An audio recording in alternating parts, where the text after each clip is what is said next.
Before the 2016 Brexit referendum, there was only very rarely majority support for the idea of leaving the EU, and it wasn't considered the most pressing issue facing the UK. Today, 7 years after the vote, only around 33% of people approve of Brexit. The period of peak Brexit enthusiasm was during the referendum itself, when a record turnout saw 52% voting to leave.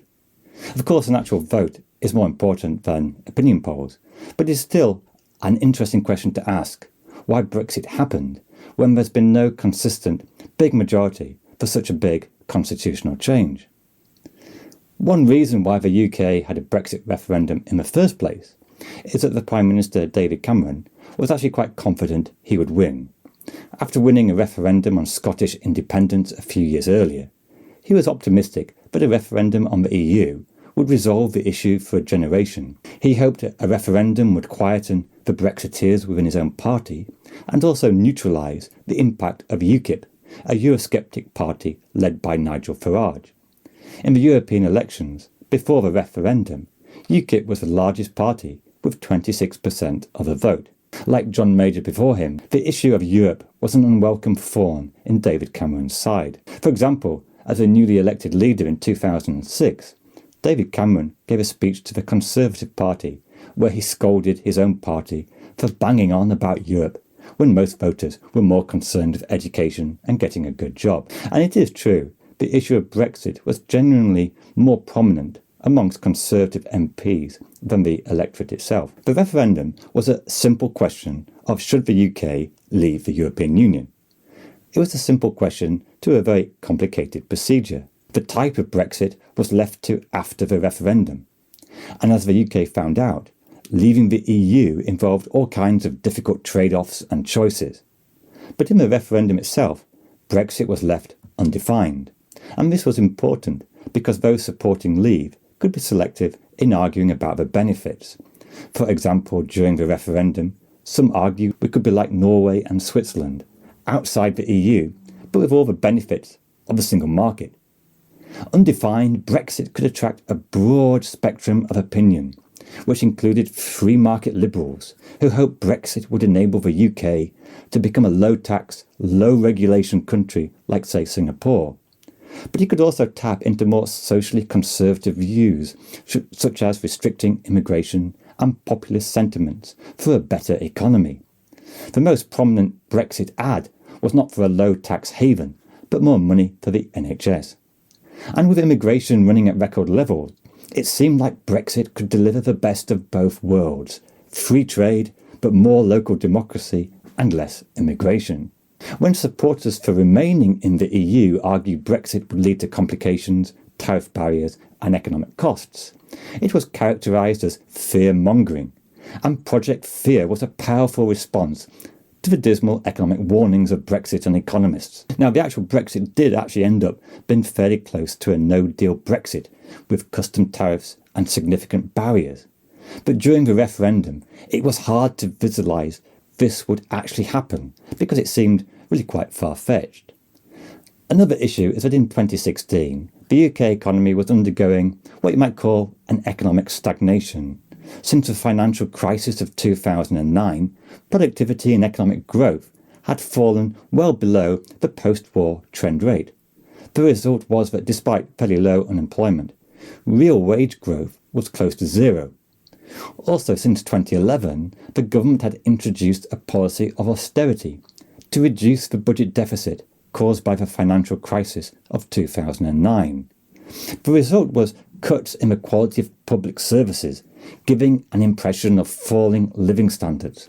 And this was worsened by rising house prices and rents, which increased the cost of living for many. So this combination of higher immigration and stretched public services became a key political issue. And it was often exasperated by the fact that in areas of high immigration, they didn't really gain much extra investment in terms of housing and public services. And so to some voters, there was a link between high levels of migration and declining public services. From an economic perspective, net migration from the EU actually made a positive contribution to the UK's budget. And this is because the young EU workers tended to pay more taxes but not receive pensions. In a way, net migration was subsidising the ageing UK population. But this theoretical benefit was not clearly visible. High levels of net migration was an easy political target. Rather than blame austerity and underinvestment, an alternative was to blame membership of the EU. In the years before the referendum, the EU was not particularly a high political priority, but immigration was. The print media, the big newspapers, also made immigration a big issue by regularly putting negative headlines on their front pages. And the biggest selling newspapers were generally negative towards the EU for many years. The EU was often the target for newspaper headlines, which contributed to a significant strand of Euroscepticism. In the referendum, even David Cameron admitted he would like migration levels to be lower. It was not a convincing rebuttal to one of the main arguments for Brexit. And interestingly, since Brexit, immigration has actually increased. But also interestingly, its prominence as an issue has actually declined. Another factor behind the success of Vote Leave was that they had a very effective and powerful slogan, "Take back control." For many voters, the idea of political decisions being taken away from their local area is unappealing.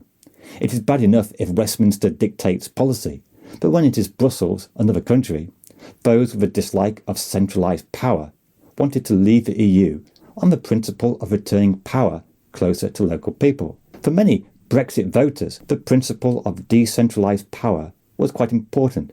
Now, for some voters, Brexit was perhaps a nostalgic yearning for Britain's glory days of the past. This is not so much a yearning for the empire, which really means very little to those under 70 years old. But I do think that in the UK, the national story, the national myth of Britain standing alone against Hitler in the Second World War does hold a powerful narrative. So the history of the UK and its geography as an island perhaps gives the UK a concept of independence from Europe, which is not as present on the continent.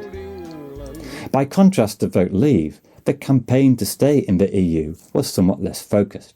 The main players were the Prime Minister David Cameron and Chancellor George Osborne. But they have been hampered by being associated with the government of the day and their pretty dismal economic record. For many, Brexit was like a protest vote. Like in a local election, voters often vote against the government.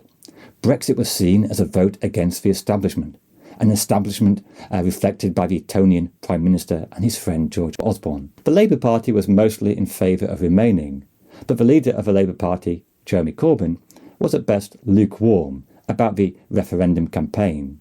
In the 1970s, he had campaigned to stay out of the EU, seeing it as a capitalist club.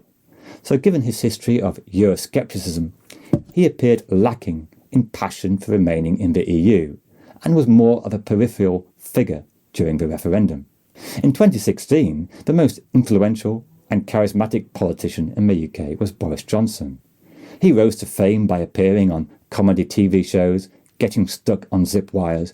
It was the kind of antics that might have failed other politicians, but his bumbling persona, combined with charisma and the odd Latin phrase, meant he was one of the best political communicators of the age. Shortly before the referendum, Boris Johnson wrote 2 articles, one to remain in the EU and one to leave.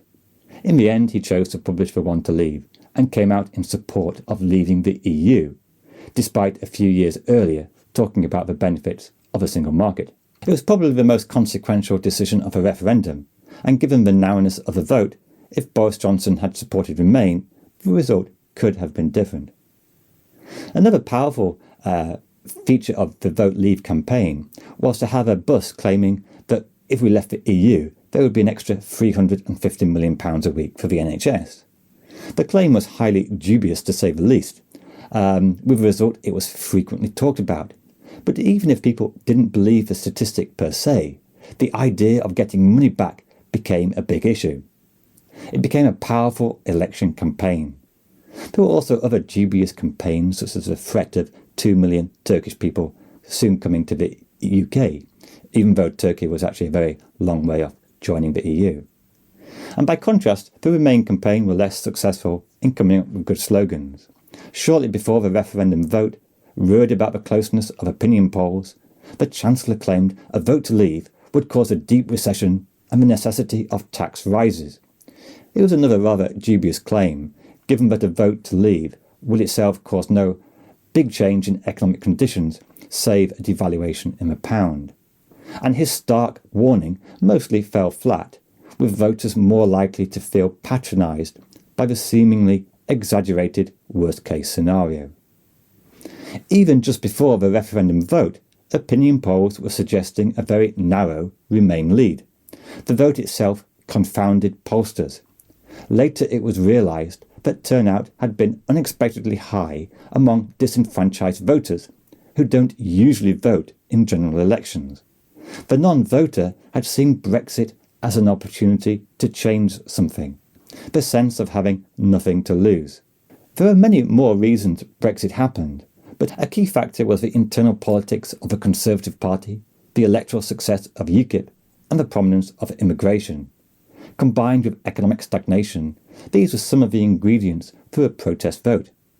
There were also aspects of the EU which were unappealing to many British voters who valued local decision-making rather than far away in Brussels. Another issue is that many countries require a supermajority to make big constitutional changes. For example, in the US, the Founding Fathers wrote a constitution where constitutional change requires a 66% majority. The result is that it is difficult to change the constitution, but when it is changed, it will have a strong majority and avoid splitting the nation 50-50. But in the UK, the referendum was framed as a simple 50-50 vote, which of course made it more attainable. Also, the vote was not on any specific type of Brexit, which made it easier to deflect criticism. If you enjoyed this video, you might also like this one on whether the UK will ever rejoin the EU.